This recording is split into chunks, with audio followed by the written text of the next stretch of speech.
राखी का फर्ज निभाना भैया, रक्षा बंधन पे आना हो। राखी का फर्ज निभाना भैया, रक्षा बंधन पे आना हो।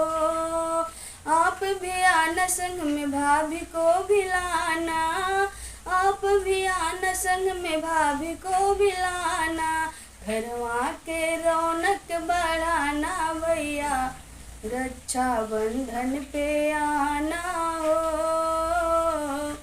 अंगना के रौनक बढ़ाना भैया, रक्षा बंधन पे आना हो। राखी के लाज निभाना भैया, रक्षा बंधन पे आना हो। राखी के लाज बचाना भैया, रक्षा बंधन पे आना हो।